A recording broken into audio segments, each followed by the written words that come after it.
afternoon, peeps. How you doing? I am on my way to Milton Keynes. I'm going to do a vision quest, which if you don't know what that is, you should buy this book, Urban Shaman, and read the section on vision questing. When you're going through a big time of change, when a lot is happening in your business or your personal life, or if a big massive hurricane is sweeping through and messing up your community, taking a couple of days, going for a vision quest is a really great way to get some clarity within your soul, within your spirit, on what's going on.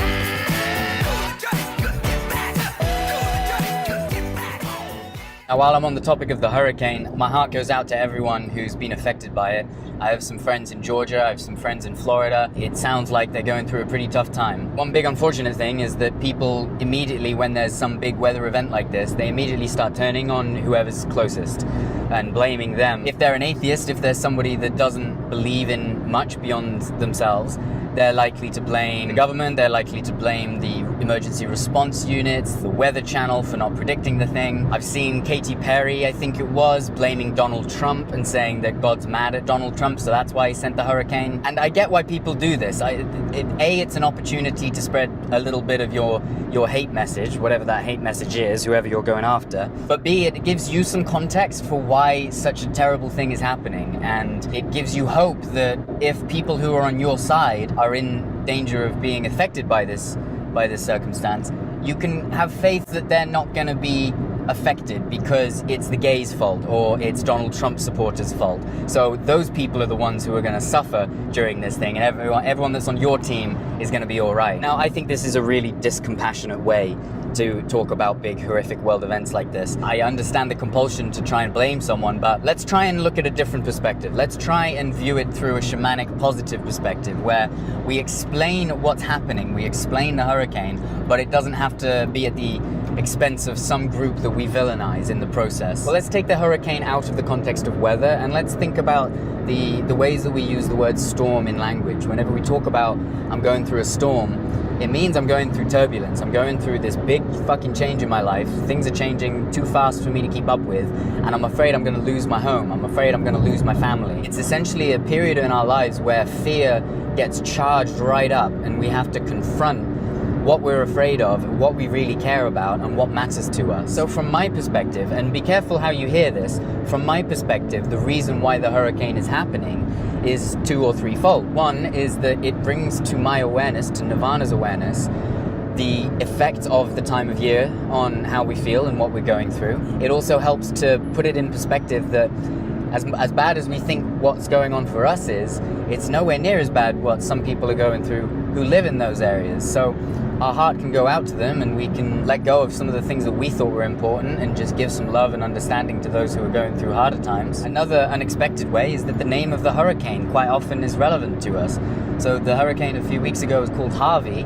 We've been watching a lot of Suits lately, and Harvey Specter is the main character who kind of embodies certain professional characteristics that me and Nirvana maybe wish that we had at this point in our product launch, you know? Now, for my friends who are actually in the midst of this hurricane, one of my friends, his son has become ill while they've been moving around and trying to cope with the stress of the situation. It's an illness that has popped up a couple of times, and through a conversation I had with him, he started to realize that the illness wasn't caused by the hurricane. The illness was caused by something within the child that wasn't coping with stress very well. So the hurricane has brought to the family's attention that there's something that needs addressing within that child before it develops into a long-term problem that affects them as an adult. So that's another positive perspective. There really is no need to go chasing bad guys when big things like this happen. You don't have to go blaming people in order to say that God has made that happen. As a modern shaman, I don't think that we need to do that. I think that we can look at these events and we can see why they are happening without having to go after a villain, other than the only villain that we should ever be fighting against, and that is our own egos. So unless you're going to blame your own ego for why that hurricane is happening, then don't go around blaming somebody else. It's not cool, it's not nice, and it just makes people think that you're self-centered and egoic.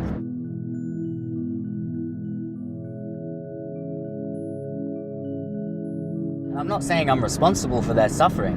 What I'm saying is that for whatever reason, in my universe, that is happening. And in my universe, I have to acknowledge the basic shamanic principle that everything that happens because you manifest it. Whether or not you were aware of you manifesting it is another story. So the key is learning how to recognize why certain aspects of your reality have manifested, and then to try to reduce the negative impact of whatever it is that you're manifesting. And in this case, some big hurricane is happening. So what can I do to help? It's in Florida. I can't. So what I do is I spread some love. I reach out to the people I know and I tell them that I hope that they're going to be all right and that I'm praying for them. And I make a video like this where I argue that people shouldn't be blaming other groups for things happening, when really what they should be doing is trying to understand why it's happening for them and transcend a little bit and become a nicer person. That's the work that I'm doing, is to try to teach people to be a nicer person. Whenever anything happens, you have a choice on whether or not you're going to view it from a positive perspective or from a negative one. And it does not depend on the external circumstance. It doesn't depend on what the thing was. What it depends on is you and your ability to creatively imagine a better reality, a better perspective. So whatever happens, there's always a silver lining. And if you focus on that silver lining and draw meaning from it, draw meaning about what it means to be you, what it means to be living your life, what it means to have friends like you've got, and let it be felt. Let that lesson be felt, and then move on. Don't go chasing after bad guys. Just move on and get to your next project. Welcome to Milton Keynes, land of many roundabouts. This park right here, that's where I first got drunk.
Biggest project my dad had worked on until he flew out to Qatar and can build an airport.